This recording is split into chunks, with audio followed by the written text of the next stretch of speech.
¿Cómo están? Buen día, 31 de octubre. Hoy nos acompañan unas Catrinas como parte de esta gran celebración que hace el pueblo de México basada en nuestras culturas originarias, en los pueblos originarios, en los pueblos indígenas, del Día de Muertos, que es muy especial en nuestro país. Bueno, hoy nos acompaña Lorena Ramírez o María Lorena Ramírez Nahuachi, ¿verdad? Corredora rarámuri, que ya ha estado aquí en la mañanera, ultramaratonista y embajadora de México, imparable. Hoy nos van a presentar la carrera que se va a hacer en la Ciudad de México como parte de México Imparable, y está también, todos la conocemos como Estrellita, pero su nombre es Mirna Beatriz de la Cruz Álvarez, atleta y líder también de México Imparable, quien ha impulsado de una manera muy humanista todo este proyecto. Y al cierre de la conferencia, Suave Patria con Bulmar. Entonces le doy la palabra a Estrellita primero, luego a Lorena, si nos quieres platicar. Y después quiero presentarles algo importante que sucedió el día de ayer. Enviamos una exposición a través del INA, la Secretaría de Cultura y la Embajada de México en España, una exposición Mujeres de Maíz a España, de arte indígena, de mujeres indígenas.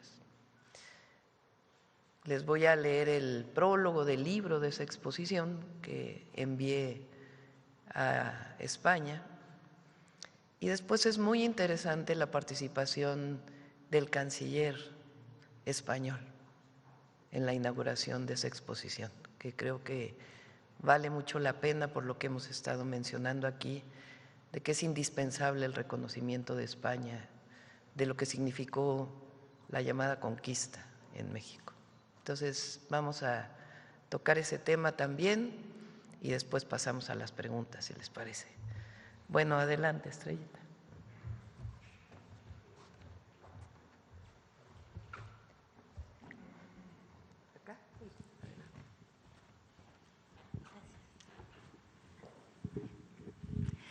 Buenos días, muchas gracias, Presidenta, por el espacio. Me siento muy contenta de poder estar nuevamente aquí en la mañanera y pues dar ese mensaje de lo que es México Imparable.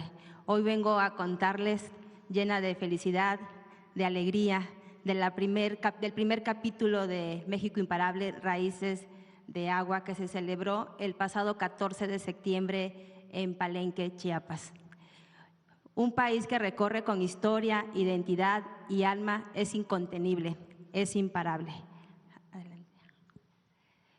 Conectando el deporte, la cultura y la comunidad es lo que se vivió México Imparable, Raíces de Agua. Raíces de Agua, como bien se mencionó la vez pasada, lo que es México Imparable, es una plataforma que busca visibilizar a los pueblos originarios, conectando lo que es cultura, deporte y el entorno de las comunidades indígenas. Pues hubo una gran participación de corredores de diferentes pueblos originarios, de los rarámuris, las amazonas de Yaxunán, que son de Mérida, Chiapas y la comunidad en general que estuvo participando. Bueno, el impacto de Raíces de Agua en Chiapas. Raíces de Agua no solo fue una carrera, fue un movimiento cultural, social, que busca generar beneficios tangibles en las comunidades y en los participantes. Hubo una participación de más de 3,000 corredores, una ocupación del 94%, hotelera, más de 5,000 visitantes en Palenque, 28 estados participantes,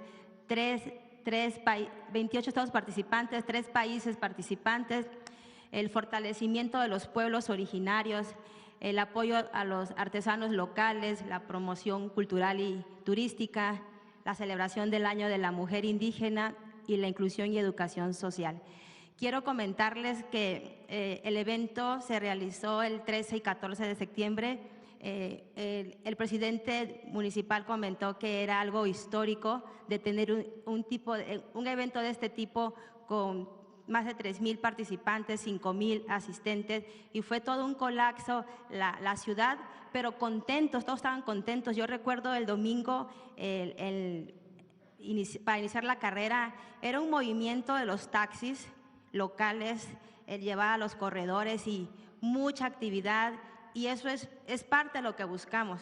Es una derrama económica en el municipio y en las comunidades originarias alrededor, el ver a las personas muy animados y contentos de poder participar, de ver a los pueblos originarios, de ver a nuestra gran embajadora Lorena Ramírez, a toda su comunidad rarámuris, a las demás comunidades de pueblos originarios, es tener esa conexión.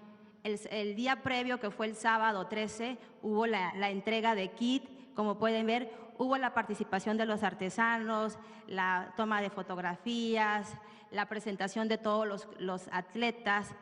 Y es bonito poder sentir nuestras raíces, nuestra fuerza, lo que son nuestros pueblos originarios en un tema cultural y deportivo, el platicar, el convivir.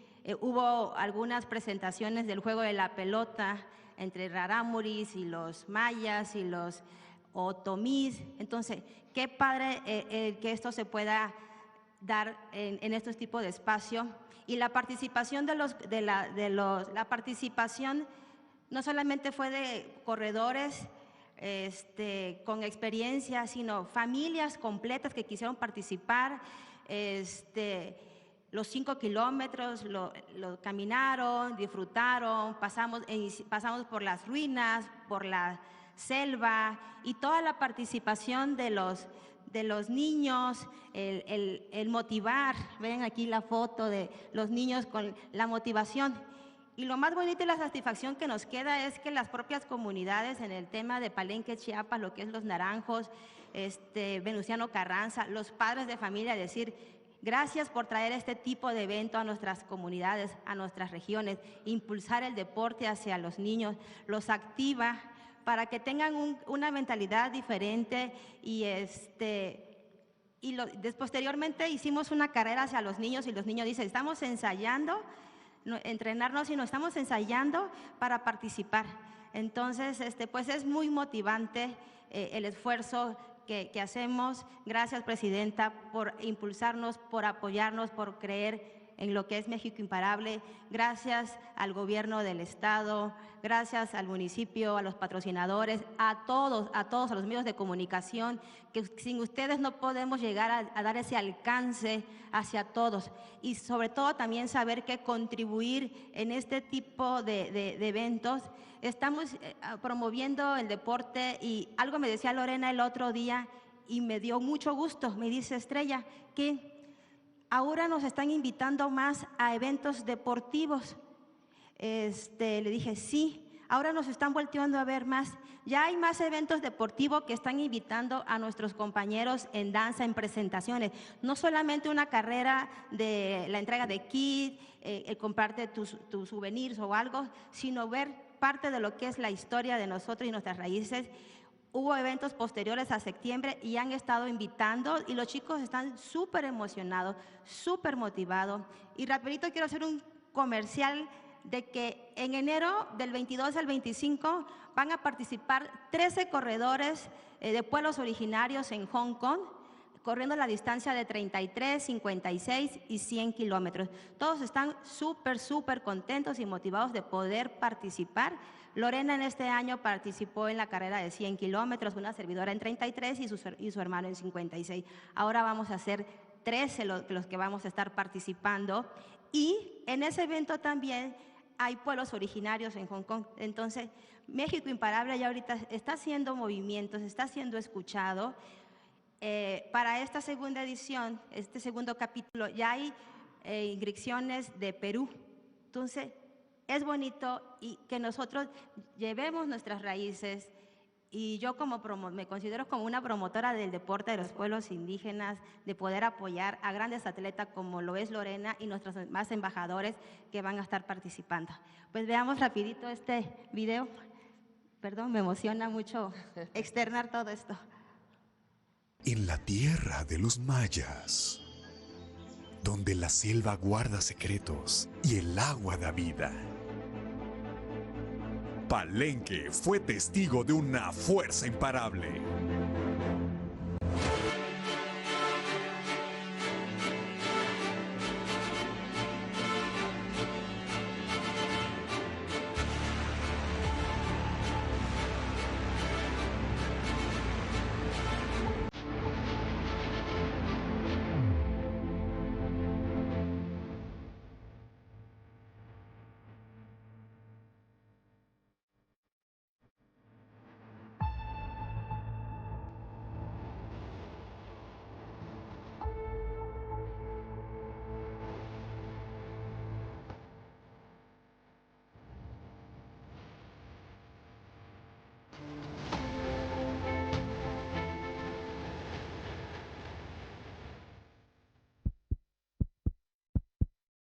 ¡Vamos, el México imparable!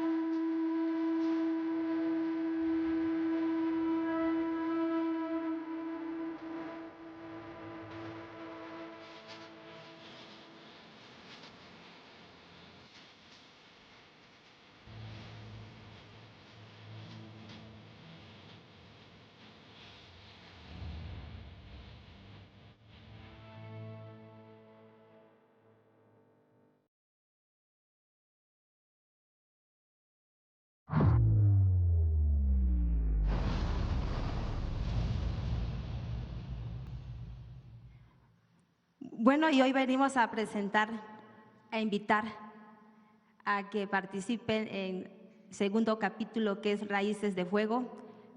El 7 de diciembre vamos a iniciar, y salida y meta es aquí en el Zócalo. Y la siguiente, por favor. Bueno, la ruta, la ruta vamos a iniciar aquí en el Zócalo y vamos a pasar por Tlatelolco. No sé muy bien, pero son lugares. Recuerden que México Imparable es pasar por lugares con historia de México. Va a estar muy bonito. Los invitamos a todos que participen en este gran evento que se celebra el 7 de diciembre, Raíces de Fuego, con una participación de 10,000 corredores. Pues ahí están, en Avenida Hidalgo, Paseo de la Reforma, Plaza de las Tres Culturas, Ribera de San Cosme, Calzada de México, Tacuba, el Plaza del Árbol de la Noche Victoriosa y la Glorieta de las Mujeres que Luchan. Hemos estado en reuniones con el Instituto Nacional de Pueblos Indígenas. Van a venir alrededor de 6 estados con los pueblos originarios, en temas de artesanía, corredores, danzas. Va a ser un bonito evento donde pues invitamos a todos que participen y que disfruten de lo que es México Imparable, Raíces de Fuego. Adelante. Bueno, esta es la playera, nuestra medalla. Bueno, ahorita le enseñamos ya que se levanta. Ahorita la presenta Lorena y pues el video de la invitación.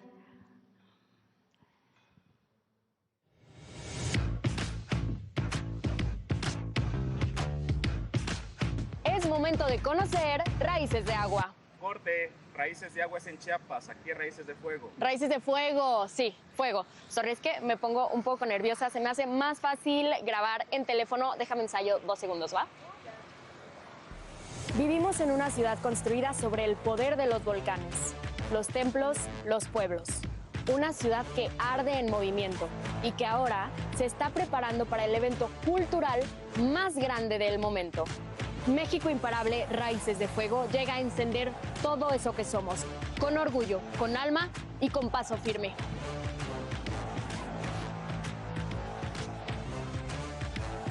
Y este 7 de diciembre te espera con los brazos abiertos para una carrera como ninguna otra. 5, 10 o 21 kilómetros. Elige la distancia que quieras, pero sobre todo, elige reconectar con lo que eres. Este diciembre no solo vas a correr una ruta, Vas a correr con tus raíces. Vas a reconectar con siglos de historia. y vas a correr con fuego. Te esperamos en la Ciudad de México, te esperamos en Raíces de Fuego. ¿Ves? A esto me refería.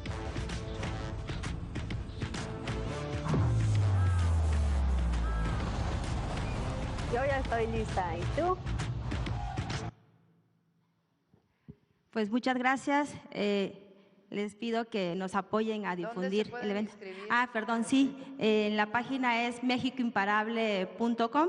Ahí están las inscripciones. Las distancias son de 5, 10 y 21. Pueden participar la familia. O sea, es un evento más que competitivo, es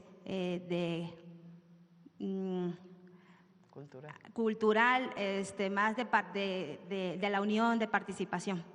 Pues Gracias, ahí les Esther. esperamos. Muchas gracias. Gracias, Trita. Lorena.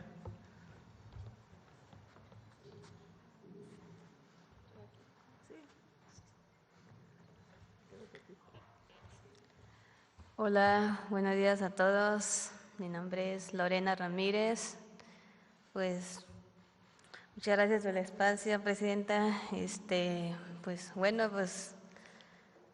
Pues invitando una vez más a todos los corredores de este evento que se llama México Imparable, la carrera. La segunda vez aquí en Ciudad de México, pues los invitamos a todos a que disfrutan a correr con nosotros, pues este evento o la carrera pues es un evento cultural a todos los indígenas también, culturas, nuestras tradiciones de pueblos originarios. Pues muchas gracias. Así que invitamos a todos los corredores que unan con nosotros correr, disfrutamos de este evento. Pues muchas gracias. Gracias, Lorena. Vente, Lorena.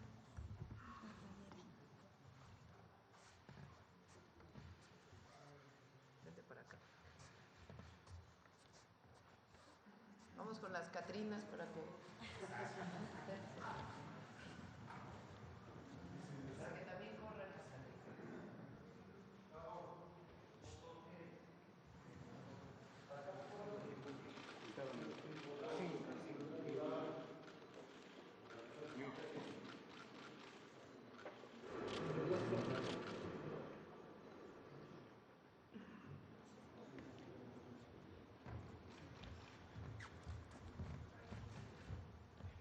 Bueno, este gran esfuerzo de México Imparable, muy pronto les voy a hacer un adelanto, gracias a Estrella y a Lorena, porque como parte del programa de apoyo a las y los jóvenes en México, el próximo año nos van a ayudar a hacer estos centros de alto rendimiento comunitario México Imparable, que van a estar en distintos lugares de la República. Y está inspirado pues en esta gran iniciativa que han impulsado Estrella y Lorena. Bueno, les quiero platicar de esto que ocurrió en España el día de ayer. Pásame el micrófono.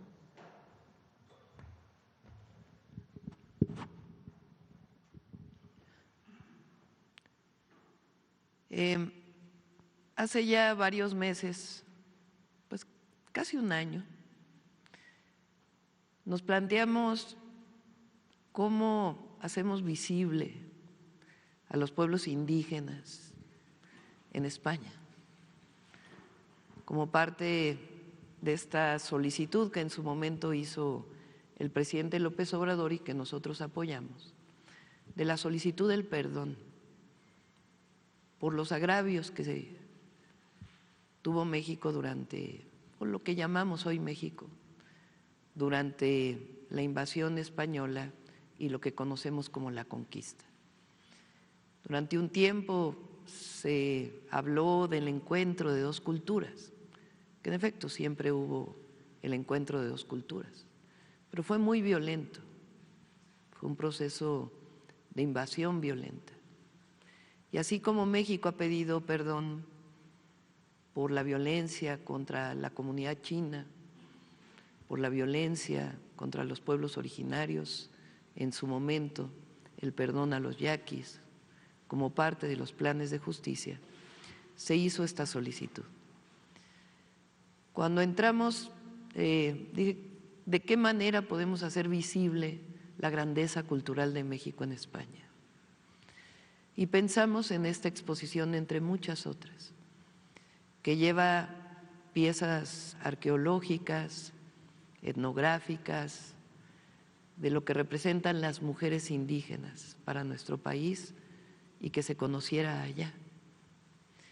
Como parte de este esfuerzo, donde el embajador de México en España nos ha ayudado mucho y quien lo impulsó fue Diego Prieto, hasta hace poco director del INAH, y la Secretaría de Cultura, Claudia Curiel, hay un libro que se va a hacer de todas estas piezas que hoy están ya en exposición en Madrid.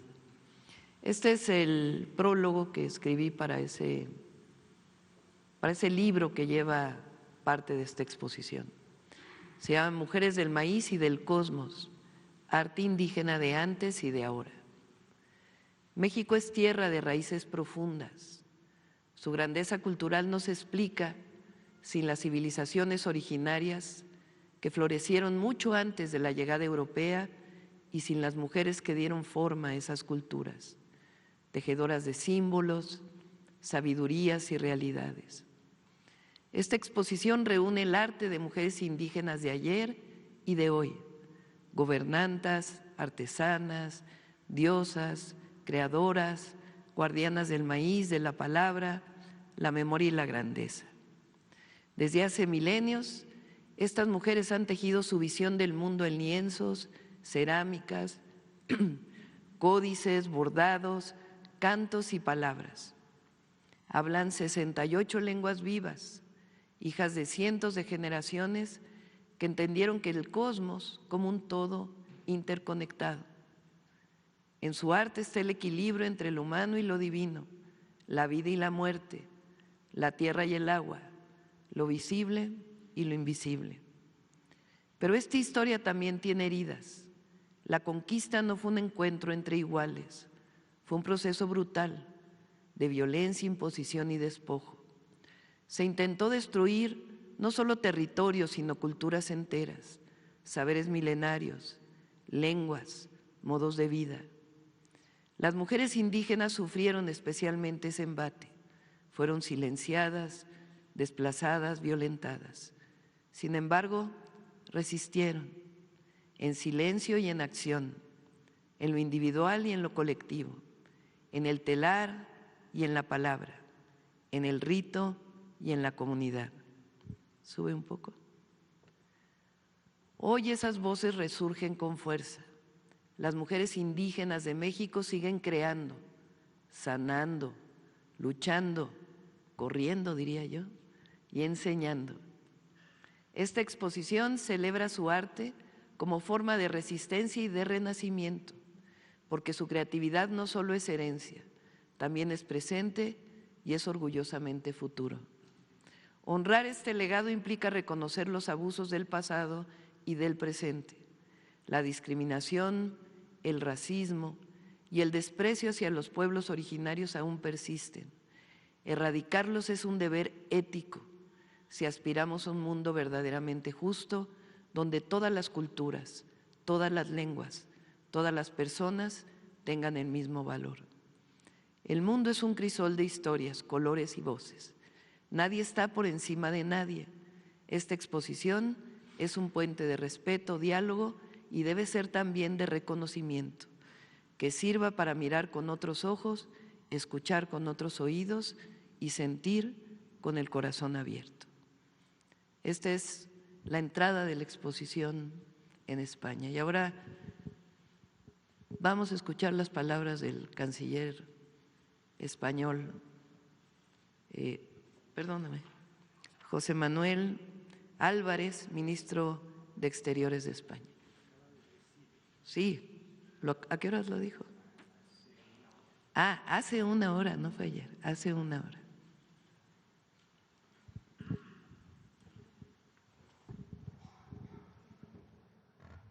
La libertad que aquí les negaba la dictadura.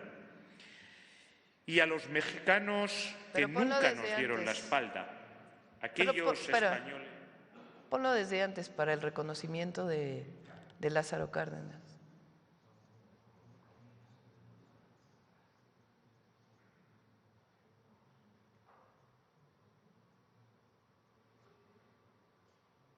Hace una semana se han concedido 2 galardones muy merecidos de los premios Princesa de Asturias a la fotógrafa mexicana Gabriela Iturbide y al Museo Nacional de Antropología de México. Pero relaciones sobre todo personales y humanas, construidas por los 180.000 españoles residentes en México actualmente y los 40.000 mexicanos que viven en perfecta armonía en nuestro país, por los cientos de estudiantes que cada año eligen nuestros 2 países como destino para una formación que marcará su futuro y el de nuestras sociedades. Lazos, en definitiva, profundamente humanos, que se convirtieron en puentes cuando más necesidad hubo de ellos. España nunca olvidará y nunca dejaremos de agradecer la acogida del pueblo mexicano y del gobierno de Lázaro Cárdenas a los exiliados españoles que encontraron en aquella otra orilla del océano que nos une la libertad que aquí les negaba la dictadura. Y a los mexicanos que nunca nos dieron la espalda, aquellos españoles libres, como los españoles libres de hoy en día, damos las gracias. Esos españoles enriquecieron con su arte, con su cultura y con su ciencia nuestro patrimonio compartido. Cultura, lengua, arte, ciencia, vínculos económicos, sociales, personales, familiares, todo eso de grande y positivo hay y ha habido en nuestras relaciones, en nuestra historia. Una historia muy humana y, como toda historia humana, de claroscuros. Y también ha habido dolor. Dolor e injusticia hacia los pueblos originarios a los que se dedica esta exposición. Hubo injusticia. Justo es reconocerlo hoy y justo es lamentarlo, porque esa es también parte de nuestra historia compartida y no podemos ni negarla ni olvidarla. Una historia que nuestros pueblos han ido tejiendo y a la que hoy, con esta exposición dedicada a la mujer indígena, rendimos homenaje en este 2025, en el que se conmemora a esa mitad del mundo, tal y como reza el título de esta exposición. Lo que vamos a encontrar en las distintas sedes de esta exposición, que les invito a recorrer, es la primera vez que una autoridad del gobierno español habla de lamentar la injusticia. Es importante, es desde mi punto de vista un primer paso. Y habla de la importancia de lo que siempre hemos dicho. El perdón engrandece a los gobiernos y a los pueblos. No es humillante, al contrario. Reconocer la historia, reconocer los agravios, pedir perdón o lamentar y recuperarlo como parte de la historia, engrandece a los gobiernos y a los pueblos. Así que enhorabuena por este primer paso del canciller del gobierno español en el reconocimiento, particularmente en este año, de la mujer indígena.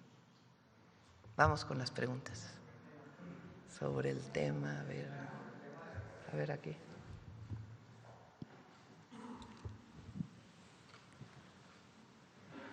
Buenos días, Presidenta. César Huerta, de la revista Polemón. Presidenta, pues justo A mí hay una parte de su libro que me sorprendió mucho, pues me gustó mucho, porque usted relata, y justo va con el tema, pues que antes de asumir el cargo conversó con el presidente López Obrador justamente sobre esta decisión de no invitar al rey de España a su toma de protesta. Y pues en este momento cuenta que él le comentó que no era necesario que usted asumiera las discrepancias que él había tenido con la corona española, pero pues usted le respondió que esa decisión la tomó por convicción propia, porque ningún presidente debe permitir que otro jefe de Estado trate con desdén al pueblo de México, que la ofensa del rey no fue solo hacia López Obrador, sino también hacia toda la nación. Si nos puede contar, Presidenta, cómo fue ese momento y qué significó para usted tomar esta decisión, que también pues le generó en su momento mucha crítica de la prensa española, pero también de la prensa mexicana. Sí, en aquel momento, que es parte de la narrativa, bastante misógina, por cierto, de que las decisiones, incluso de nuestro gobierno, vienen de otro lado, o del presidente López Obrador, para ser muy claros. Y pues es obvio que no. En efecto, cuando le dije no, he tomado la decisión de no invitar al rey, él me dijo, no necesitas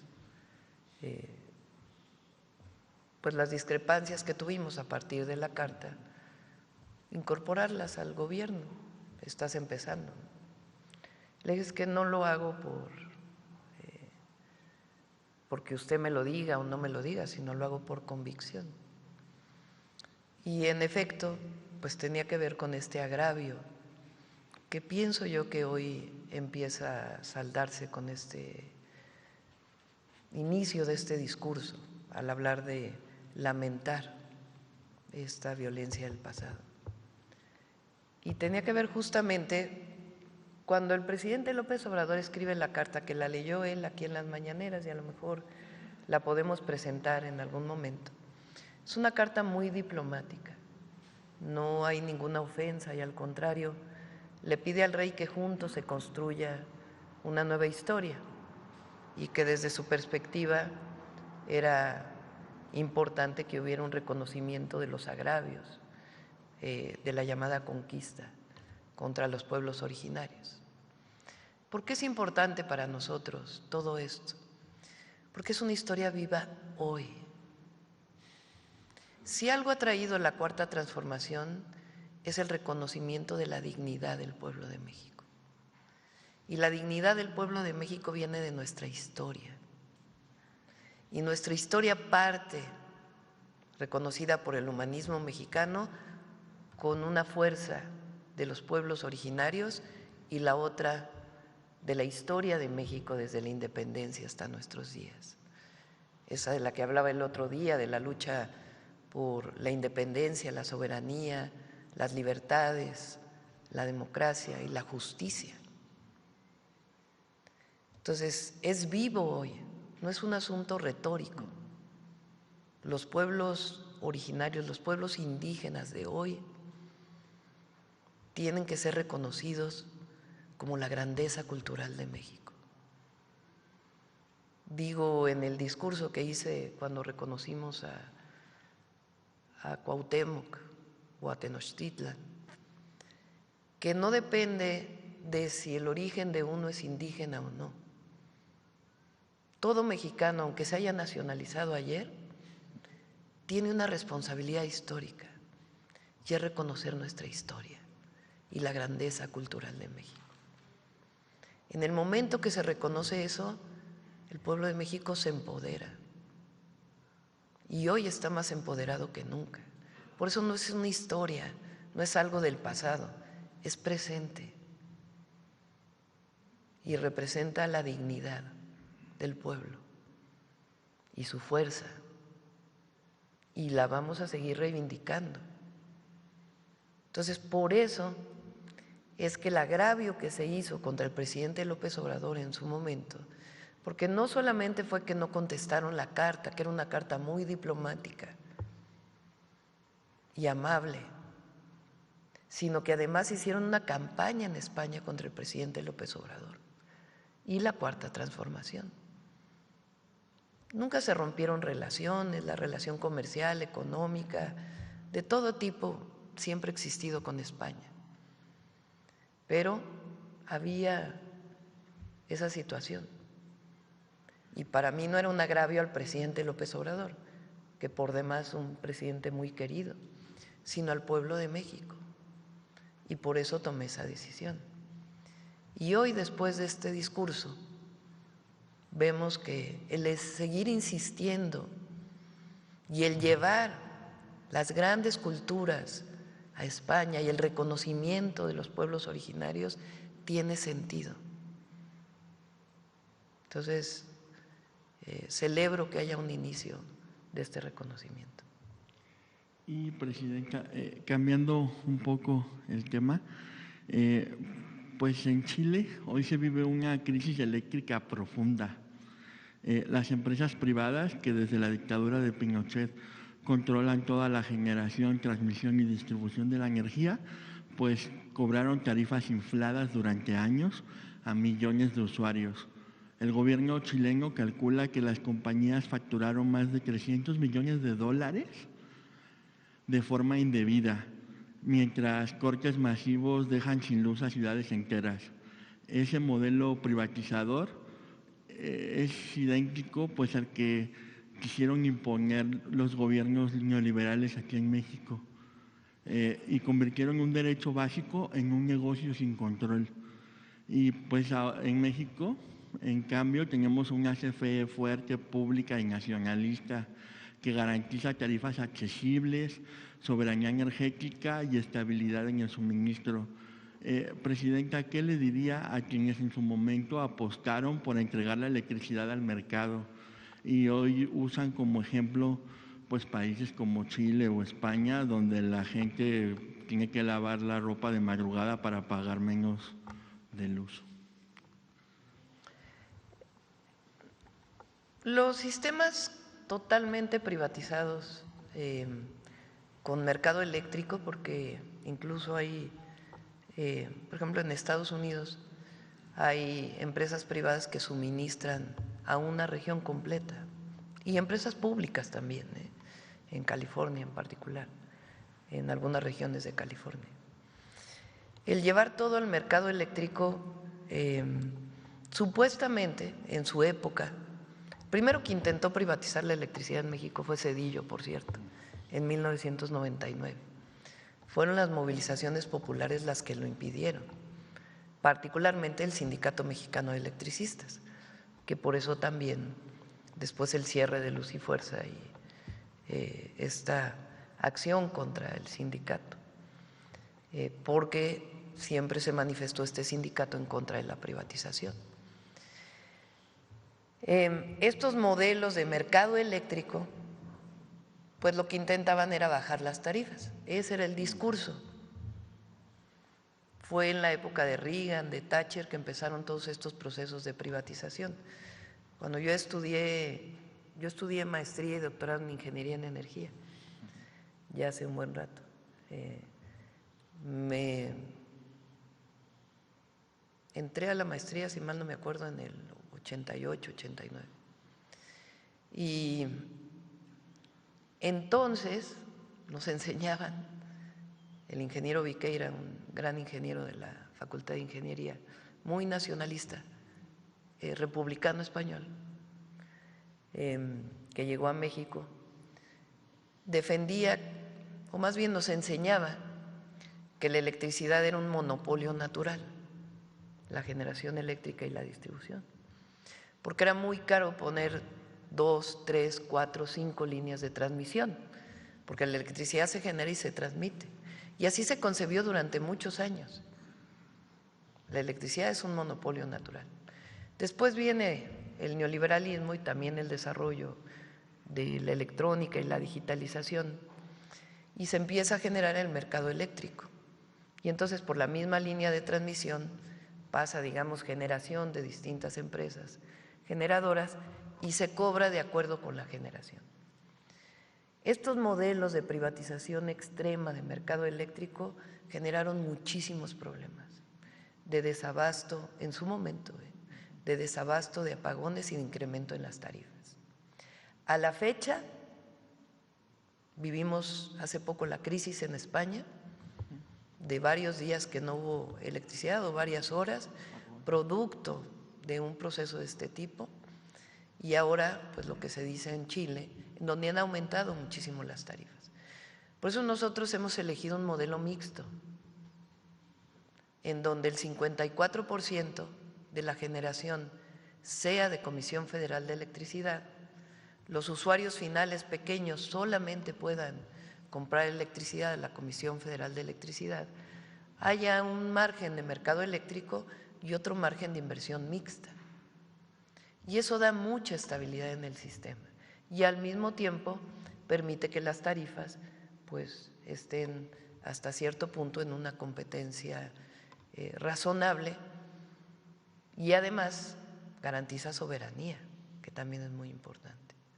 Entonces, por eso el modelo mixto que hemos elegido nosotros, desde el presidente López Obrador, que se presentó ya ahora, que es este modelo de 54% generación eléctrica pública y 46% privada y mixta, es muy importante. Mantiene tarifas y al mismo tiempo genera estabilidad en el sistema. Y, Presidenta, bueno, cambiando otra vez el tema, pues ayer le pregunto sobre el caso de Simón Levy, y especialmente la relación que hubo con los medios de comunicación en este caso, porque pese a que las autoridades de la Ciudad de México y tanto usted también pues informaron que este personaje estaba en Portugal y que estaba pues detenido, pues que había sido detenido y que era información oficial, pues varios medios de comunicación negaron esa información y siguieron con los montajes y engañando al pueblo de México.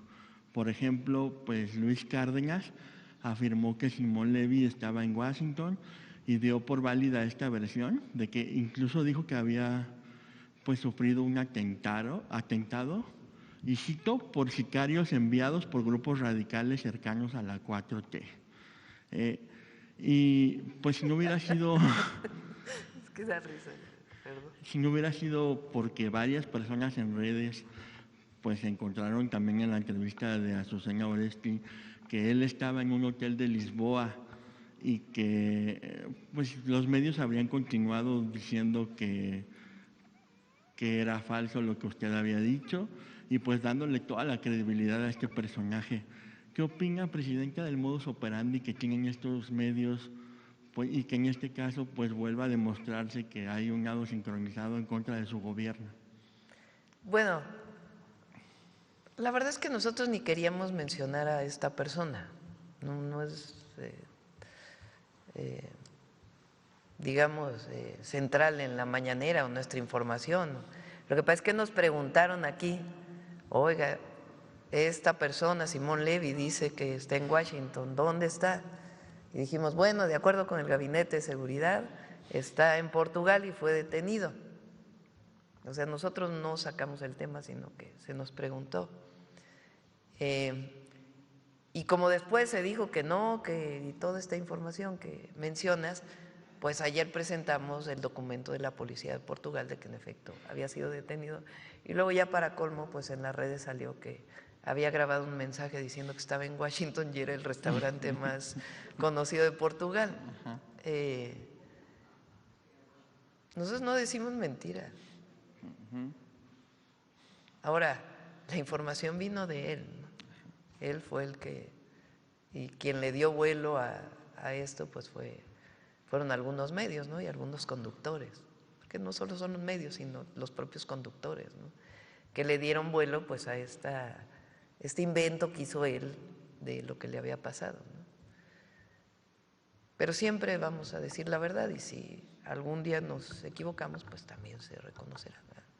pero buscamos que todo lo que decimos pues tenga fuentes. Por cierto, aprovechando, ¿por qué no pones el diario oficial del 2014? Porque también ayer nos dijeron que habíamos faltado la verdad. Sobre el Aeropuerto Internacional de la Ciudad de México, Benito Juárez. En el 2014, la Secretaría de Comunicaciones y Transportes hizo un comunicado.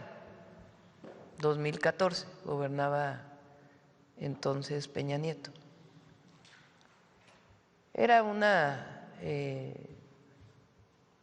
evaluación técnica de en qué condiciones estaba el aeropuerto. Desde hacía mucho tiempo había salido publicado que el aeropuerto tenía una saturación muy grande. De hecho, por eso se planteó que se necesitaba otro aeropuerto, y en la época de Fox fue cuando iniciaron con lo de Texcoco, y después Peña Nieto recuperó ese proyecto de hacer el aeropuerto en Texcoco. Y fíjense, dice, ponte el primero, desde el primero para que… Vamos. Bueno, este es el sustento jurídico. Dice, considerando primero que el suscrito es competente para conocer y resolver el expediente anteriormente indicado, con fundamento en todo lo que viene ahí, en todas las leyes, reglamentos, etcétera. Adelante.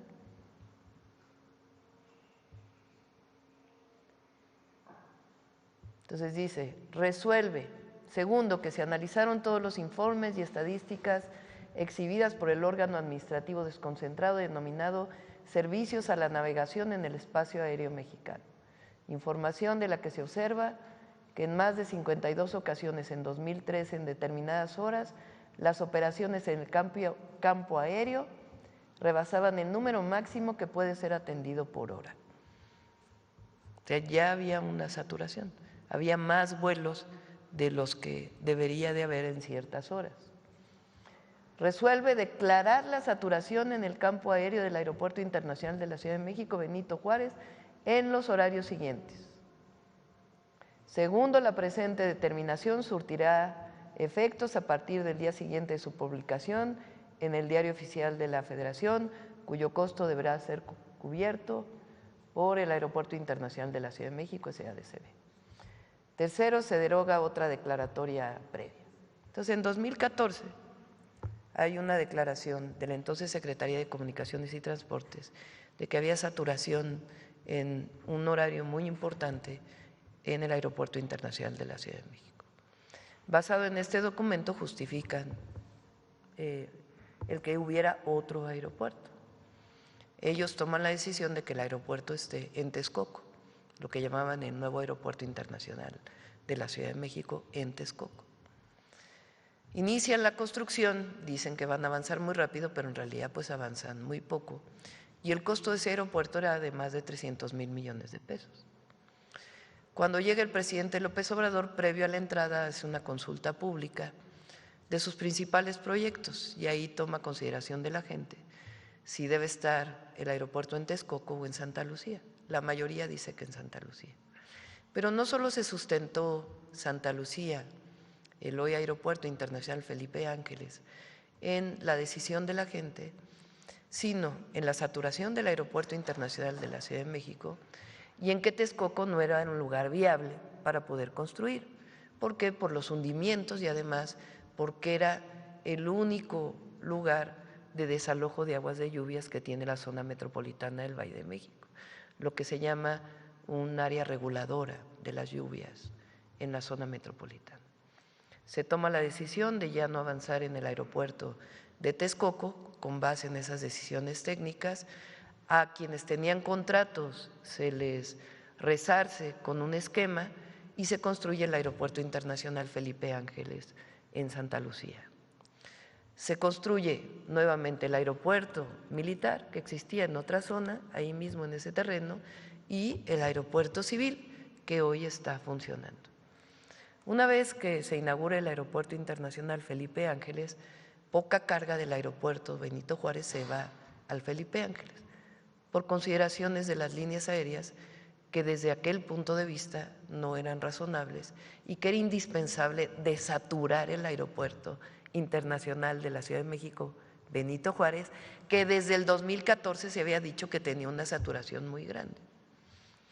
Y entonces se toma la decisión de reducir slots con base en la seguridad de los viajeros y la necesidad de utilizar el aeropuerto que ya estaba construido, y entonces se toma la decisión de enviar la carga en un decreto en el 2023, a ver si lo pones, que hace el presidente López Obrador basado en decisiones técnicas, porque ayer todavía se decía que había sido decisiones subjetivas y políticas, y no, son decisiones técnicas de la Secretaría de Infraestructura, Comunicaciones y Transportes. Vienen las consideraciones, esto es en el 2023. Adelante. Ahí dice que en 1994 se publicó en el Diario Oficial el decreto que establece el cierre para las operaciones de aeronaves, por el que se estableció el cierre del aeropuerto para las operaciones de aeronaves en servicio privado. Ya desde el 94 se hablaba de saturación. Después se refiere al decreto del 2014. En el 2021 hay decreto de distintas disposiciones de ley para orientar una parte de las operaciones al AIFA. Y después, más adelante, por favor. No, me lo cambiaron. Hay una parte donde dice Queda claro que el Aeropuerto Internacional de la Ciudad de México para las operaciones de los concesionarios y permisionarios que proporcionan al servicio público de transporte aéreo nacional e internacional no regular exclusivo de carga. Quedan exceptuados, pero hay una parte donde habla de la competencia.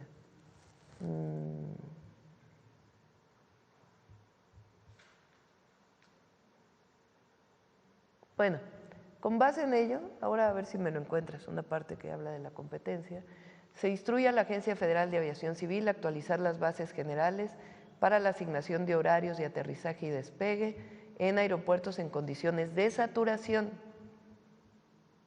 Y entonces se emiten las bases generales para los aeropuertos en saturación. Se instruye a la Secretaría de Infraestructura, Comunicaciones y Transportes a realizar las acciones necesarias a fin de revisar y modificar, en su caso, las concesiones al servicio público de transporte aéreo y no regular de carga. Se instruye a la agencia revisar y modificar, en su caso, los permisos de servicio público al transporte aéreo internacional regular y no regular de carga y, en su caso, autorizar las rutas relacionadas al artículo único del presente decreto. Con base, entonces, en las disposiciones desde 1994, después del 2014, se hace la orientación para que el transporte de carga se vaya al Aeropuerto Internacional Felipe Ángeles. Ayer dije yo que por medidas de protección civil se hizo, y es en efecto, lo que muestro ahora es justamente que desde antes del presidente López Obrador, el Benito Juárez ya se había decretado una saturación enorme. Y al no orientarse, una vez terminado el AIFA, muchos de los vuelos al AIFA, se toma la decisión de llevar el transporte de carga a el AIFA. Las aerolíneas que se dedican al transporte de carga, el transporte de carga dedicado, es decir, solo el transporte de carga. Las aerolíneas que se dedican a esto y empresas, hay muchas empresas que tienen carga, Federal Express, DHL, que no es estadounidense, y muchísimas otras, Estafeta, mexicanas, en fin, varias que se dedican exclusivamente al transporte de carga y otras. Todas deciden irse al AIFA y construir ahí sus áreas que hoy tienen y que están funcionando adecuadamente. Entonces, por eso decimos que el anular el decreto del 2023 llevaría problemas nuevamente de seguridad al Aeropuerto Internacional de la Ciudad de México. Y creemos que con el gobierno de los Estados Unidos vamos a llegar a un reconocimiento de esta situación y a un acuerdo. Hoy tenemos reunión con las 3 aerolíneas, como les comenté, mexicanas, las principales, a la 1 de la tarde creo, o a las 12, y ya hay una ruta de trabajo con el Departamento de Estado de los Estados Unidos y el Departamento de Transporte. Pero todo esto me refería porque ayer se dijo que yo faltaba a la verdad al decir que era una razón técnica y no política. ¿Y, Presidenta, cree que hay algún interés oscuro, algún tipo de sabotaje para que sucedan este tipo de… Bueno, nosotros no quisiéramos pensar eso, ¿verdad? Porque no entendemos la decisión del Departamento de Transporte de Estados Unidos, pero como siempre vamos a buscar el diálogo para resolverlo. Y no poner en riesgo ni a los usuarios ni a la operación del propio aeropuerto de la Ciudad de México. Sí, porque me acuerdo que decían que ni siquiera podían operar ambos aeropuertos al mismo tiempo, ¿no?, con esta campaña. Y ya por último, Presidenta, preguntarle, la revista británica Monoclo destacó su estilo y vestimenta. Ay, no, esas son muchas frivolidades, ¿no? Especialmente por los bordados indígenas que ha incorporado como un sello distintivo en actos oficiales, calificándolo como una forma de combinar elegancia. Lo vi ayer. Ajá. Más allá de este reconocimiento, Presidenta, ¿considera que portar como Presidenta de México los textiles y bordados de los pueblos originarios es una manera también de visibilizar la grandeza cultural de México? Pues sí, obviamente. Muchas gracias. México. Vamos a ver la compañera y luego vamos para acá. Buenos días, Yusbel Carolina de Código Libre. Presidenta, en el tema de las aerolíneas, el ex jefe de la negociación del tratado comercial señaló que la cancelación de rutas de aerolínea es una forma de presionar a México en diferentes frentes, además del tema comercial. ¿Cómo ve usted esta lectura? ¿Es una tensión que se está dando y cómo va esto de las rutas que puede afectar a miras del Mundial y qué estrategia se va a manejar? Nosotros creemos que se va a resolver y vamos a poner todo para que se resuelva, sin poner en riesgo a los usuarios del aeropuerto internacional. Porque hay quien nos dice, bueno, eliminen el decreto de carga del 23 que hizo el presidente López Obrador y no sé qué otra cosa pide. Entonces, sería muy irresponsable hacerlo. ¿Por qué? Porque habría una saturación. Pero además no creemos que se haya afectado la competencia de las líneas aéreas estadounidenses, no lo creemos.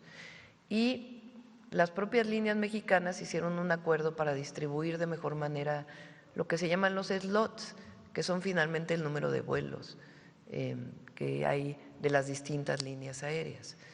Entonces, nosotros estamos de acuerdo en que no se favorezca ninguna línea aérea en el marco de la competencia y de los acuerdos comerciales.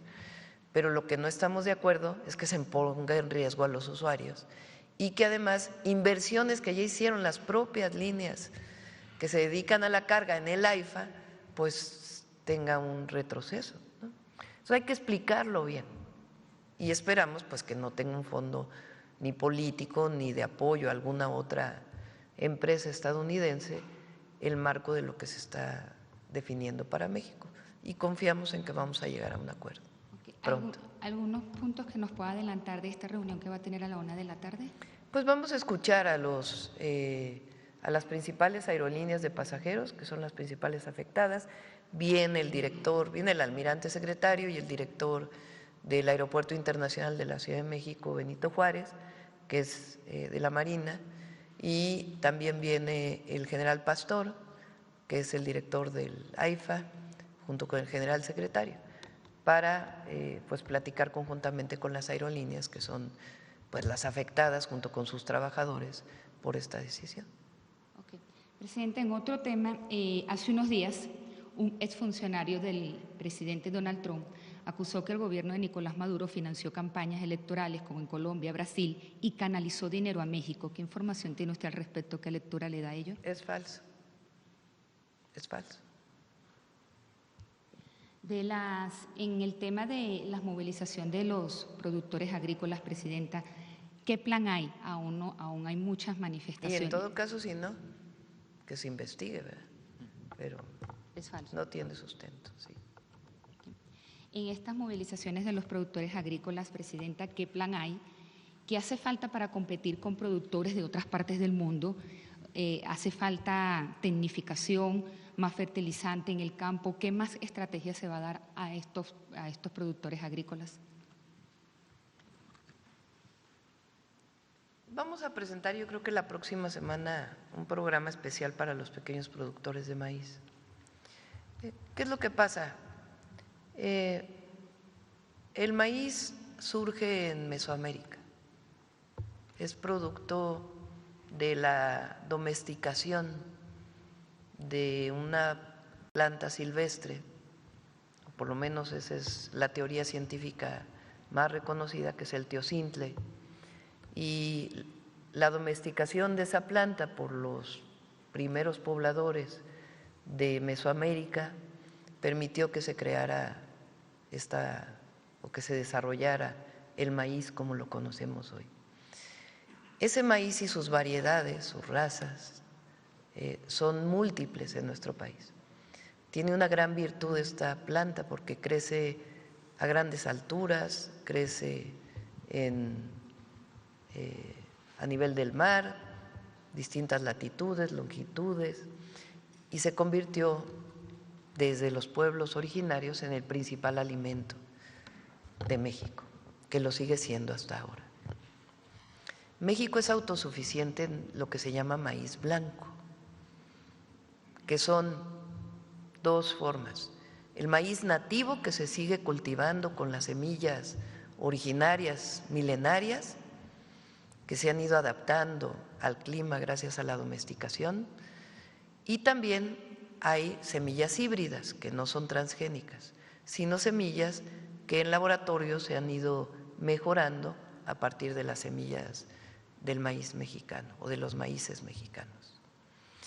México es autosuficiente, es decir, se cultiva y se comercializa lo suficiente para la alimentación del ser humano, que su principal producto pues es la tortilla. Importamos maíz amarillo, principalmente de Estados Unidos. ¿Para qué? Para alimento de ganado principalmente, alimento animal, y algo para la industrialización de cereales, pero principalmente para alimento animal. ¿Qué pasó con el tratado comercial? En vez de que se fije el precio del maíz a partir de los costos de producción y la oferta y la demanda solo en México del maíz blanco, bueno, y hay que decir, prácticamente ningún otro país en el mundo consume maíz blanco. En Sudáfrica hay algo de maíz blanco, que no se come en tortillas, sino en otra elaboración. Pero muy pocos países del mundo tienen pues la tortilla, ¿verdad? Esa es característica de México. En Sudamérica, traído de Mesoamérica, hay muchas otras formas de alimentación. Pero el mayor consumidor de maíz blanco en el mundo somos nosotros, México. A la hora de abrirse el tratado comercial, se determina que el precio del maíz debe fijarse por los mercados internacionales. Se fija en la Bolsa de Chicago. Pero en la Bolsa de Chicago no hay diferencia entre el maíz amarillo y el maíz blanco. Entonces, este año en particular, cuando hay mucha producción de maíz amarillo y maíz blanco, pues los precios bajan porque hay demasiada oferta. Entonces, ¿a quién se apoya desde el 2019? Se apoya a los pequeños productores, aquellos que producen para autoconsumo y algo para el mercado, los que tienen entre 1 y 2 hectáreas. ¿Cómo se apoya? Con producción para el bienestar, un apoyo anual que se les da a los agricultores y fertilizantes gratuitos. ¿De cuánto es ese apoyo? A ver si me lo puede decir, pero es de alrededor, si mal no me acuerdo, de 28,000 millones de pesos al año. Son más o menos 26,000 millones, un poco más. de apoyo al maíz, a la producción de maíz. Además, se apoya Sembrando Vida, que en un porcentaje siguen sembrando maíz, además de árboles frutales y otro tipo de árboles maderables. ¿Cuánto presupuesto tiene Sembrando Vida? 39,000 millones de pesos. Entonces, fíjense, al campo para reforestación y para producción de maíz son casi 76,000 millones. Fíjense el tamaño del subsidio que se está dando, del apoyo directo al pequeño productor, el campesino o la campesina. Ahora, hay un grupo de productores que son los productores medianos que tienen hasta 20 hectáreas, que son menos productores. Los pequeños productores son como 2 millones, 1.8, 2 millones. El productor mediano, el que llega hasta 20 hectáreas, digamos de 2 a 20 hectáreas, que en su mayoría siembran maíz híbrido y que están principalmente en el Bajío, en Sinaloa y en algunas partes del norte, aunque hay también algunas tierras que se siembran en el sur-sureste, pero principalmente en el Bajío, en el Pacífico, en Sinaloa principalmente y en algunos otros lugares, pero es Michoacán, algo del Estado de México, Puebla también. Son alrededor, decíamos, como de 500,000 productores. Ese sector, nosotros diseñamos un programa que se llama Cosechando Soberanía, para principalmente ese grupo. ¿En qué consiste? En créditos a baja tasa de interés, con seguros para el precio. Son 8.5% de tasa de interés.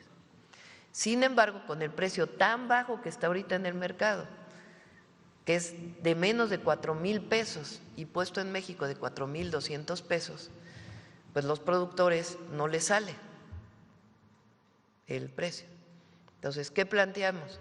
Bueno, vamos a llamar a las principales compradoras de maíz híbrido. ¿Quiénes son? Los grandes monopolios compradores de harina de maíz, que por cierto 2 de ellos fue producto de la privatización, Minsa y Maseca. Y Cargill, que también es parte de los compradores de maíz para producir harina de maíz, que compramos también en el mercado. Y que se utiliza mucha de esa harina de maíz para las tortillas que se venden en los centros comerciales. Walmart, Comercial Mexicana, etcétera, etcétera, ya venden tortilla y es principalmente no de maíz nixtamalizado, como lo conocemos en las tortillerías, sino de harina de maíz que viene de estas empresas. Entonces, estas empresas que podrían haber comprado a 4,200 pesos la tonelada de maíz, el secretario de Agricultura los llamó y les dijo, a ver, tienen que hacer un esfuerzo adicional para comprar maíz con sus propios recursos a mejor precio. Entonces hicieron un esfuerzo adicional y además nosotros convocamos a Guanajuato, a Michoacán y a ¿quién más es?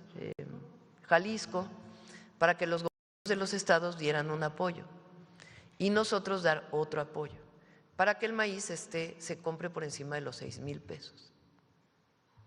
Poco más de 6,000 pesos. Entonces, si se fijan, es un esfuerzo extraordinario, de 4,200 a 6,000. Entonces, hay agricultores que no están de acuerdo. Ahora, muchos de los que tienen tomadas las carreteras, lo digo con conocimiento, tienen intereses políticos y no legítimos. Por eso yo ayer dije que mientras haya intereses legítimos se les va a recibir, a todos se les recibe y se dialoga, pero hay algunos que tienen intereses políticos en todo esto. Y solamente hay que ver muchos de sus dirigentes a qué partidos pertenecen. Entonces, sí hay apoyo y además a los pequeños productores, a los campesinos más pobres del país, vamos a dar un apoyo adicional a partir del próximo año, que tiene que ver también con hacer valor agregado del maíz, no solo vender el grano del maíz, sino también poder vender tortillas de manera directa y otros productos de valor agregado que les permitan pues tener todavía mayores ingresos. Esa es la historia del maíz. Okay. Gracias, Presidenta. Y en otro tema, el Producto Interno Bruto se ha contraído un 0.3% en el tercer trimestre de este año, que va de julio a septiembre, arrastrando sobre todo el sector secundario, que está relacionado con las industrias, la manufacturera y la construcción. A tasa anual, la estimación oportuna presentó una reducción del 0.3% según el INEGI, que se dio ayer. ¿Qué nos dice de esto? Sí, los datos de empleo que presentamos hace poco nos dan muestra de que no es algo que se va a arrastrar hasta final de año. Es una característica pues, de ese semestre, principalmente generado pues, por la incertidumbre relacionada con la situación de los aranceles, particularmente para la industria automotriz. Por eso nosotros queremos un mejor acuerdo. Se cargó, digamos, lo que no hubo en el primer trimestre, donde no hubo tarifas. El presidente Trump llegó en enero y las tarifas de vehículos se manifestaron hasta el segundo semestre. Había mucho inventario en las empresas y no se notó ni en el primero ni en el segundo.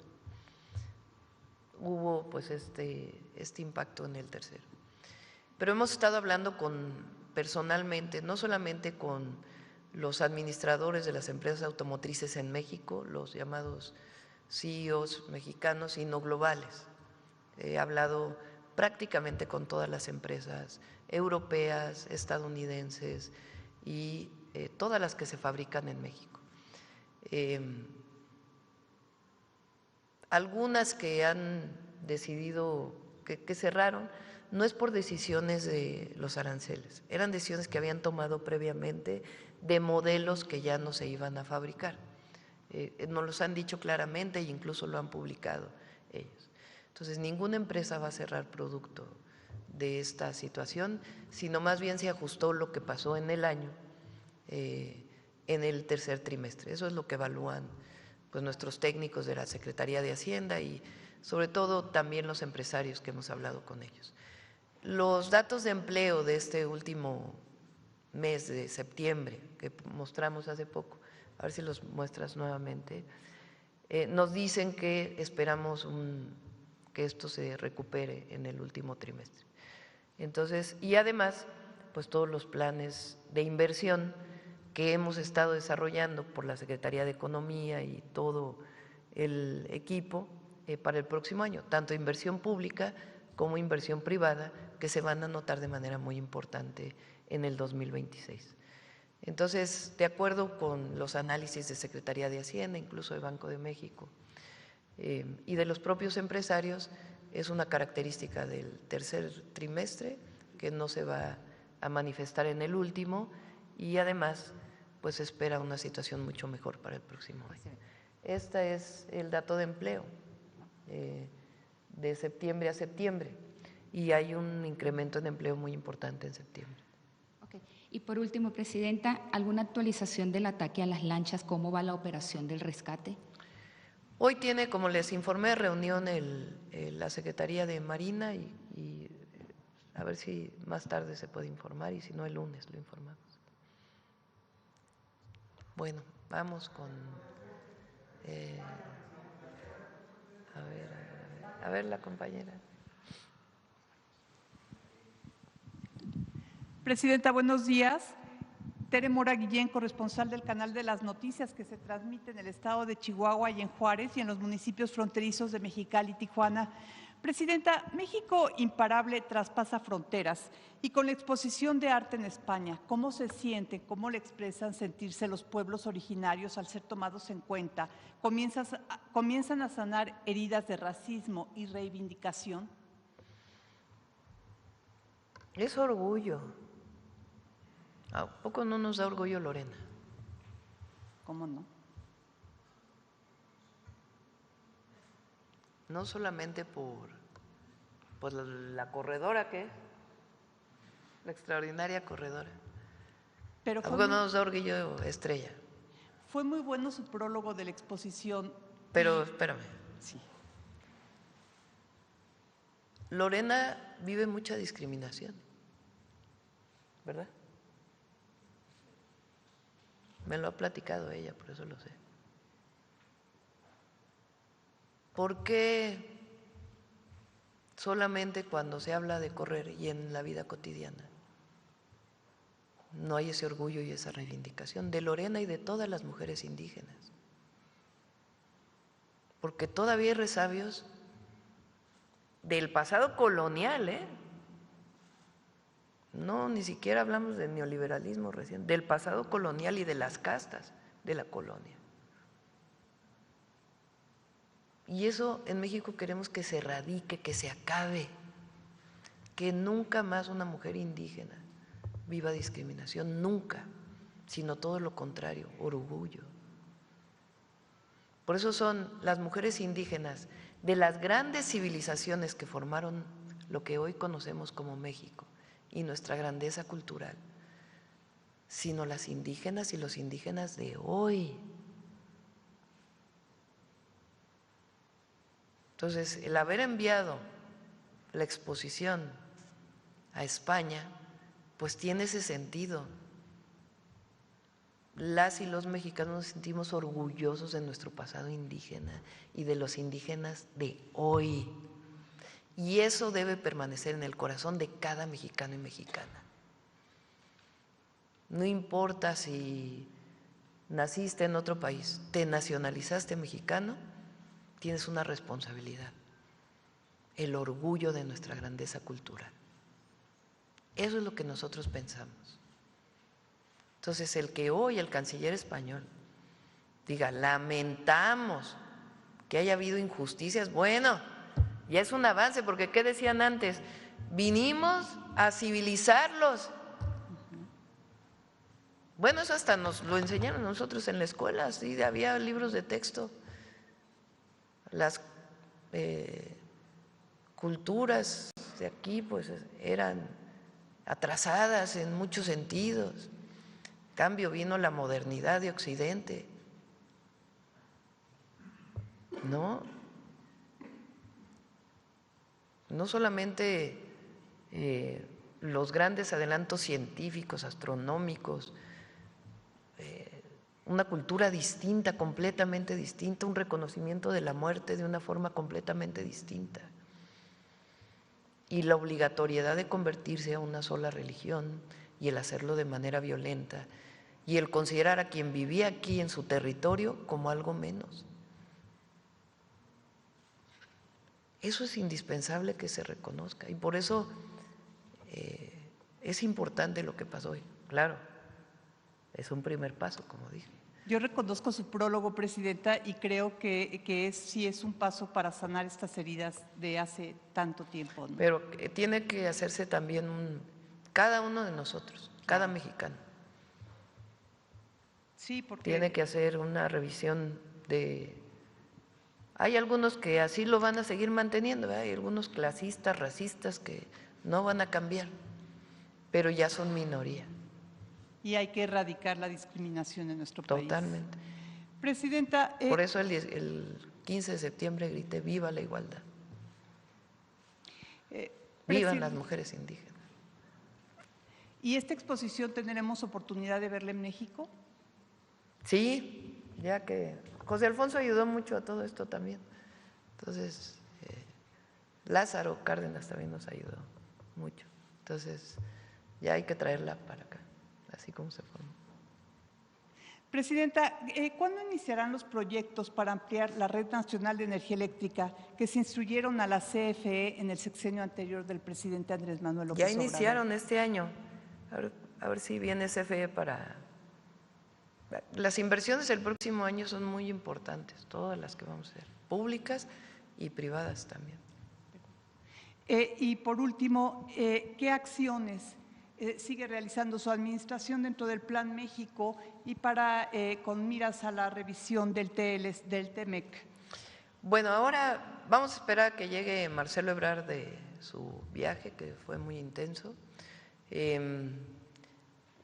Yo, por lo que he hablado con él, ya prácticamente cerramos el tema de las famosas 4 medidas no arancelarias, poniéndonos de acuerdo, nosotros siempre defendiendo el interés de México, obviamente. Claro. Y eso pues ya abre pues el acuerdo global que estamos buscando con Estados Unidos. En seguridad ya lo tenemos, en temas de migración también, aunque nosotros seguimos insistiendo el reconocimiento de los mexicanos en Estados Unidos. Pero en el tema comercial pienso yo que vamos muy avanzados y que muy pronto podemos tener buenas noticias.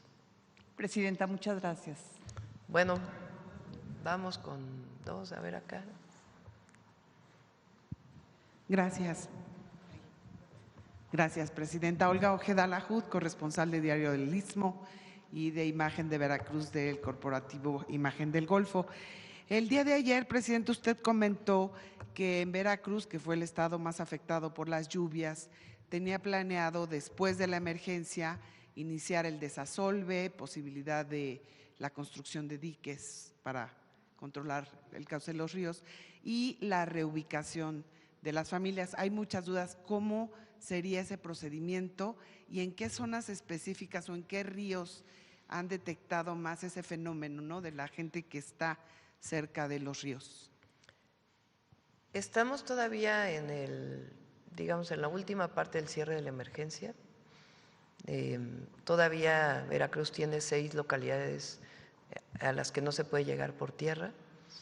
Entonces diario le damos seguimiento para que realmente los estados que más afectados fueron Veracruz e Hidalgo.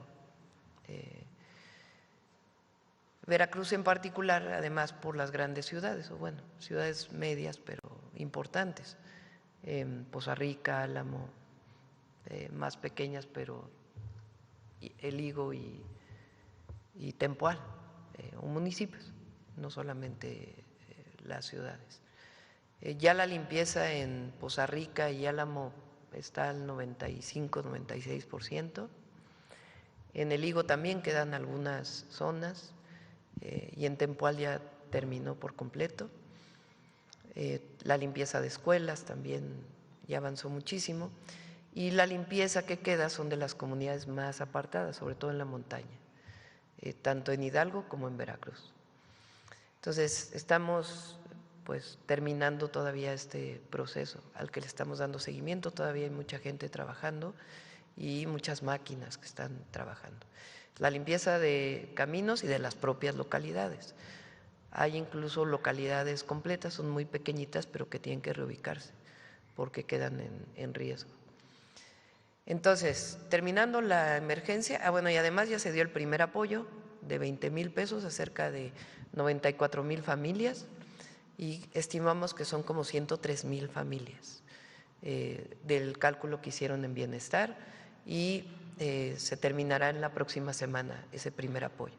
El 10 de noviembre inicia el segundo apoyo, que va de 20,000 hasta 70,000 pesos, con una siguiente aportación de despensas y también el inicio, ya sea de manera económica o en especie, de los enseres para las viviendas.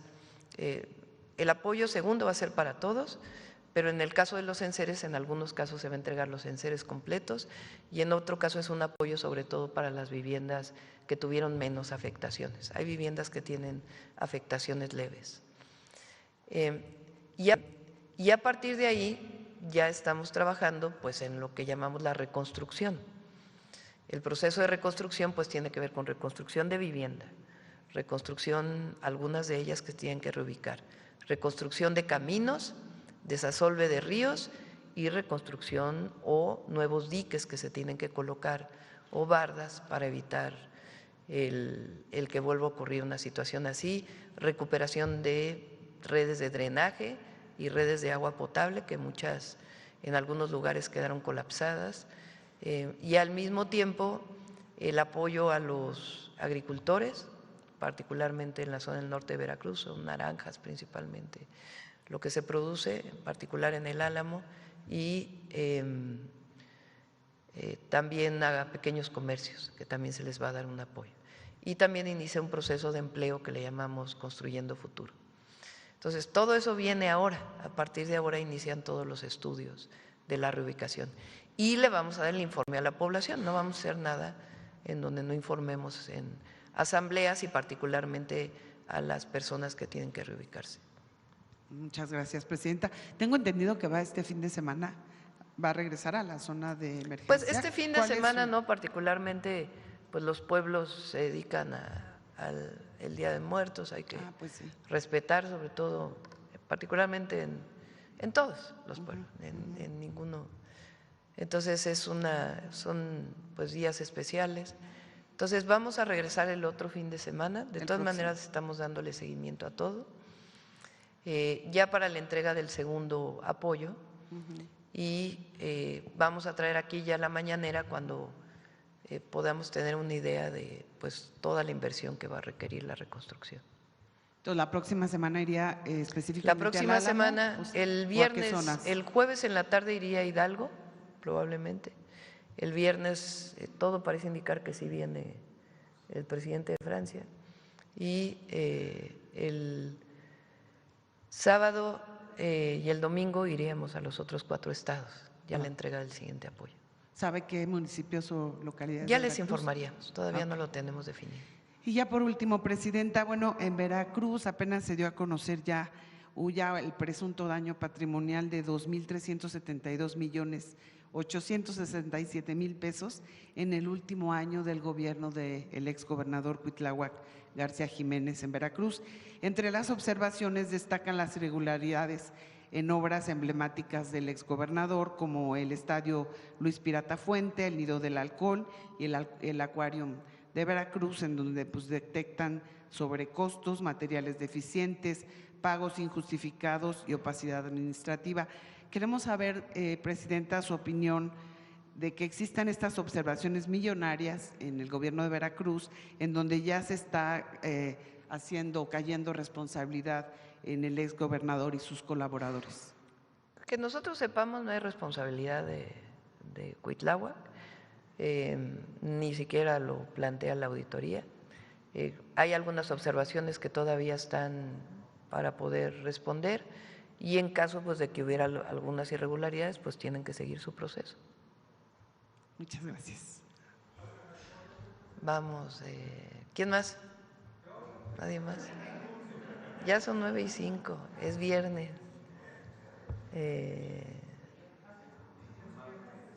A ver, vamos con el compañero que de este lado es el único que levanta la palabra y luego acá.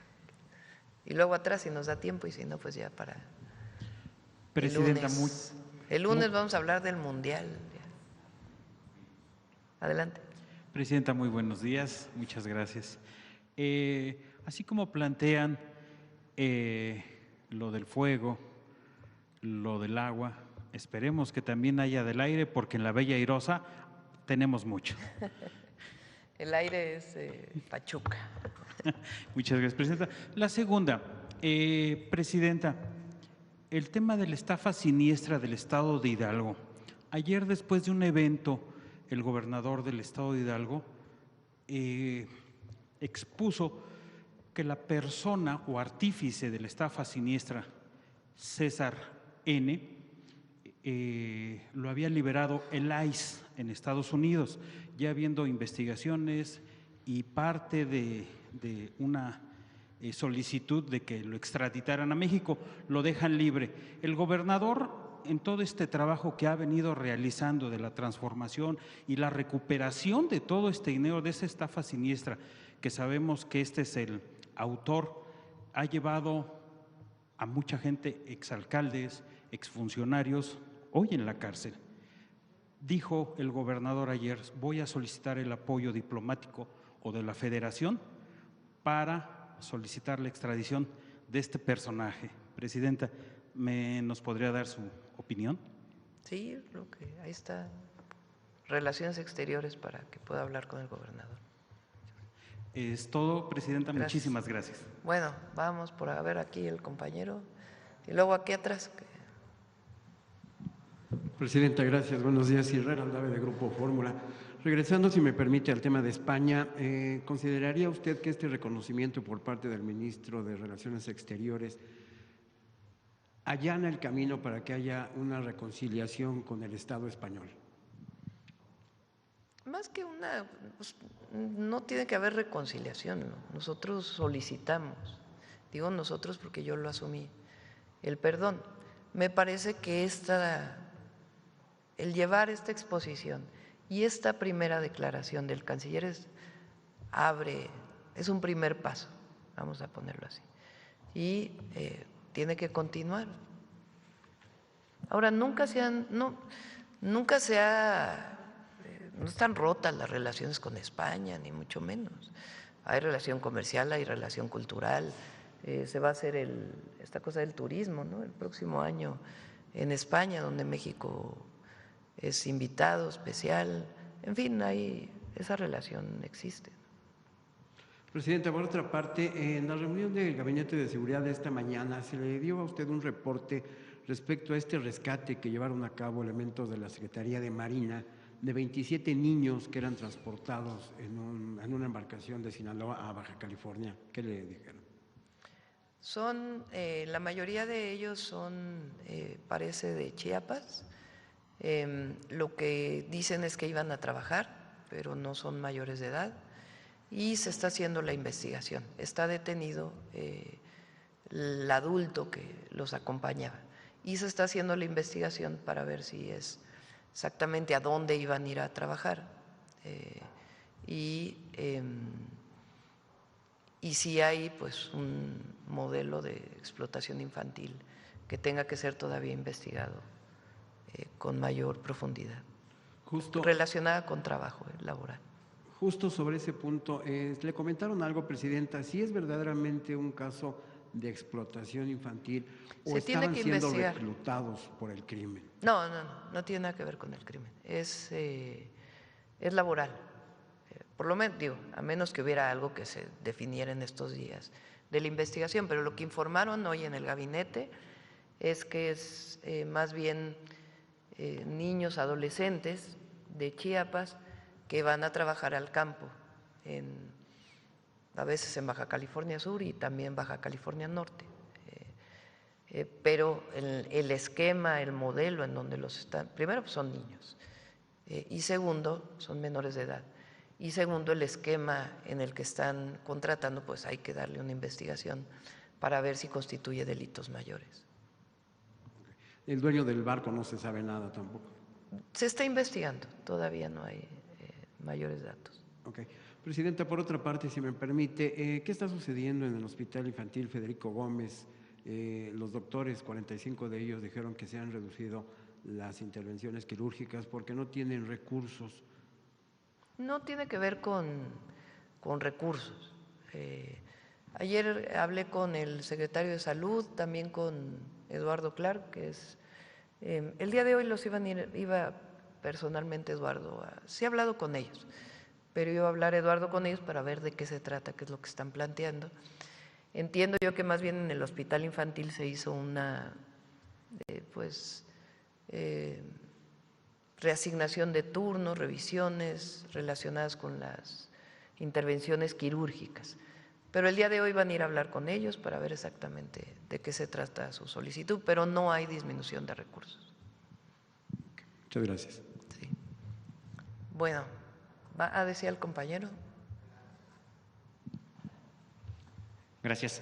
Buenos días, Presidenta de la República, personas que le acompañan, buenos días a todas y todos. Sósimo Camacho, de Luces del Siglo y del noticiero Luces Mañaneras.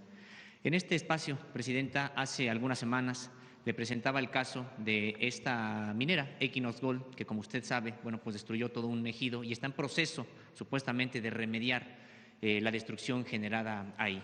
Lo que ha ocurrido más recientemente es que hay ahora el relanzamiento de nuevos trabajos, lo que le ha llamado la nueva Filos en la misma área, y que la propia Procuraduría Federal de Protección al Ambiente ha confirmado lo que ya señalaban los campesinos y que los puse en ese momento, es decir, una destrucción más allá de la prevista, por negligencia y también incluso por una comisión de ocupar más terreno del que le correspondía, por no contar con la infraestructura necesaria para contener estos materiales tan tóxicos, y que generó una destrucción y luego lo que se consideró prácticamente hasta una burla, el ofrecimiento como reparación del daño para estas familias lo correspondiente o el equivalente a 2 despensas al mes.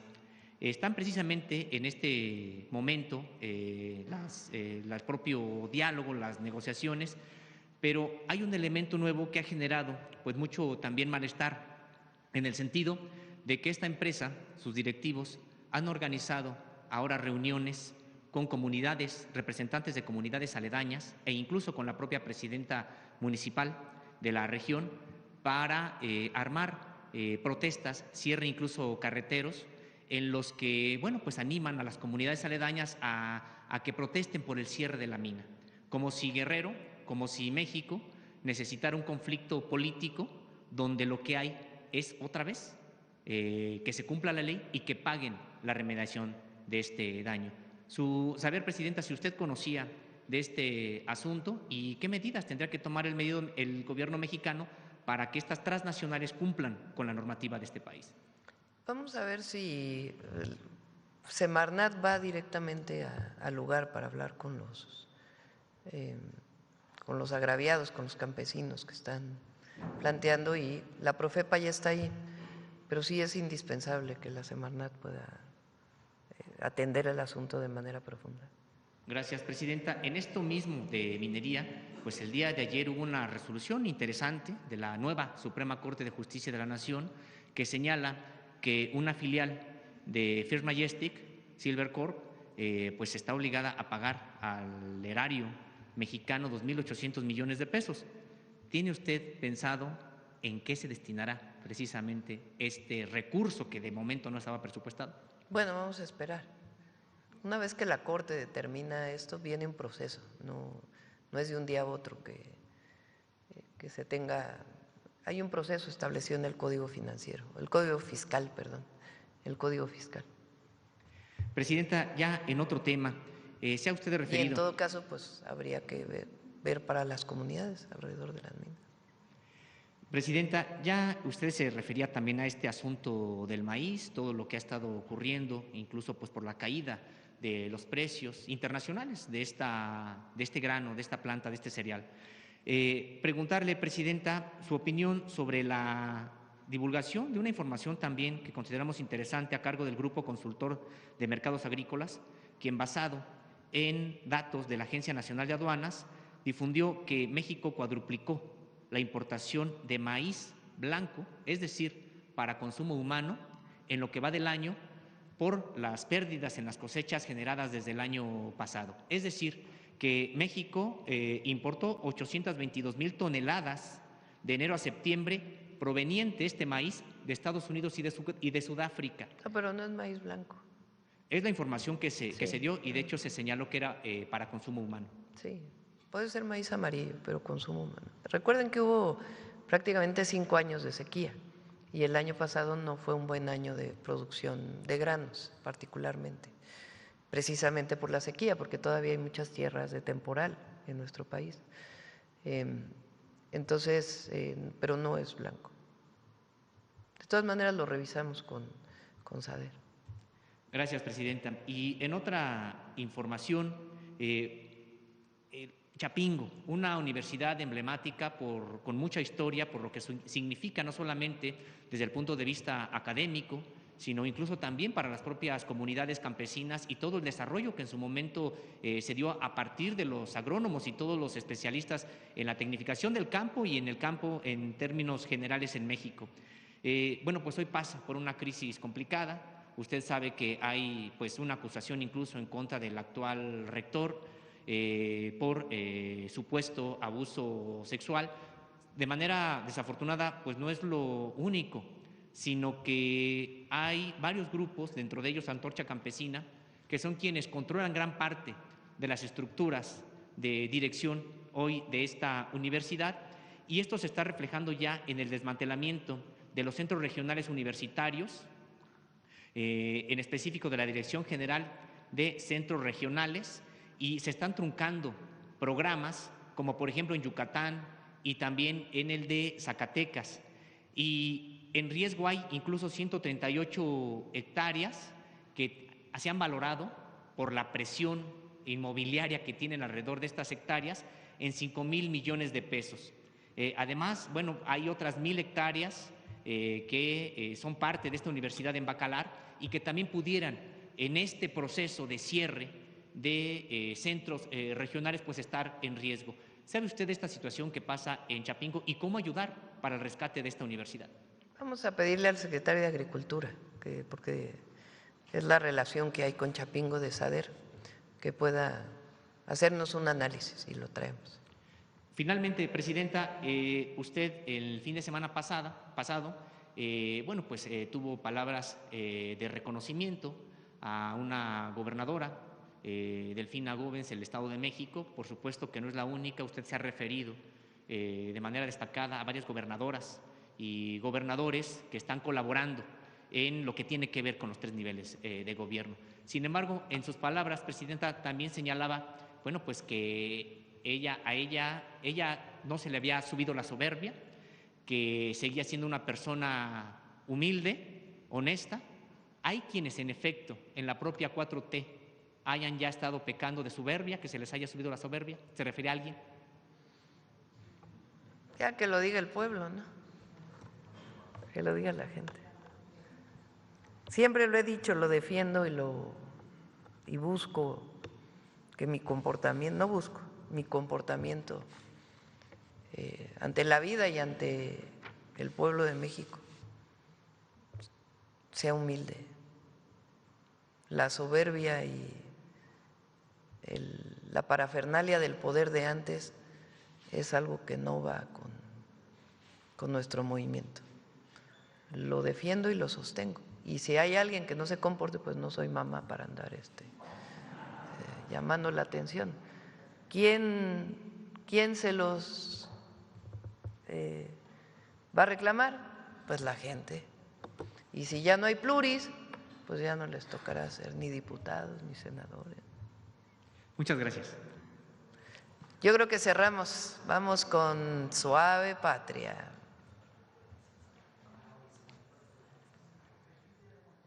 Con su permiso, Presidenta. Bueno, sí soy mamá, pero solo de 2 hijos.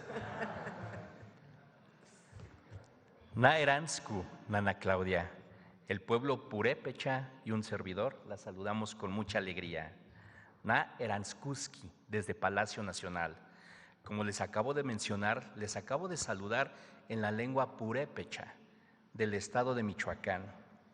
Cuirabá, Lorena, Mirna, la saludo en Rarámuri.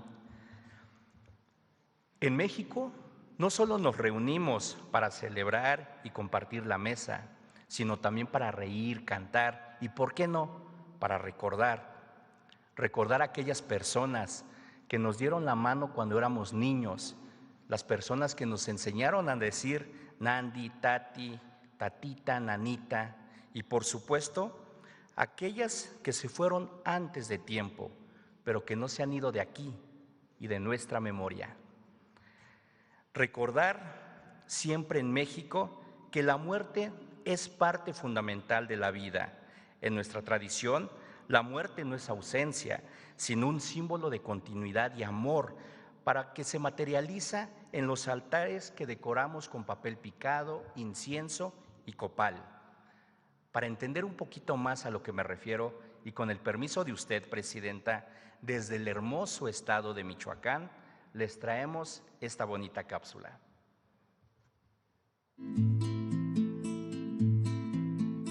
En la zona lacustre de Michoacán, los primeros días de noviembre le guardan una veneración especial a la muerte.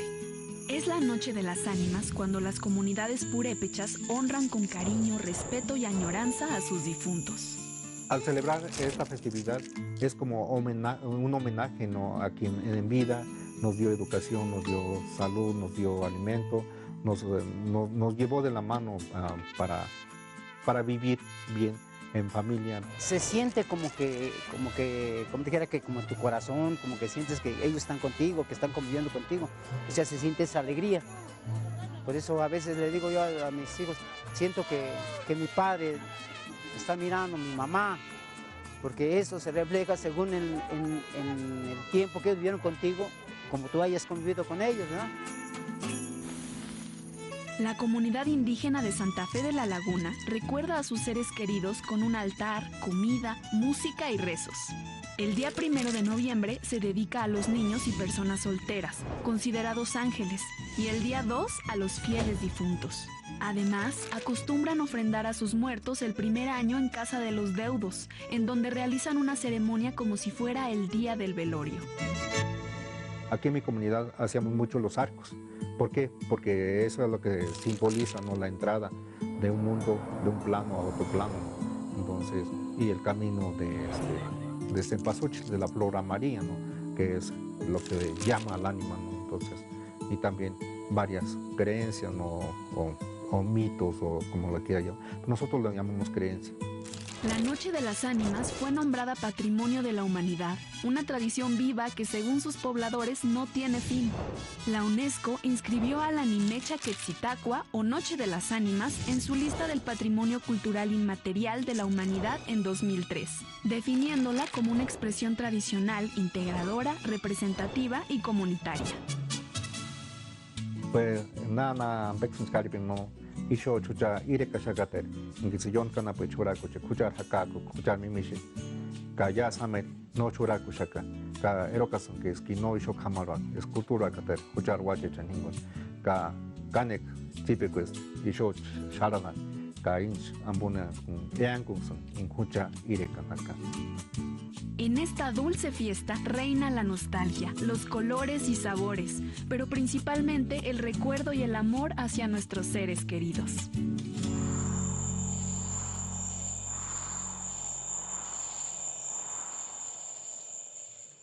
¿No se pueden mover las Catrinas para acá? Aquella también, para que nos saquemos una foto. Esta de acá.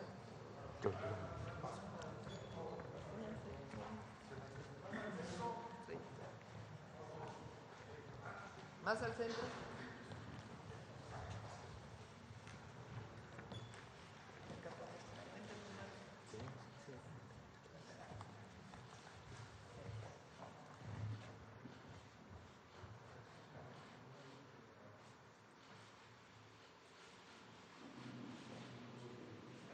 Gracias a todos.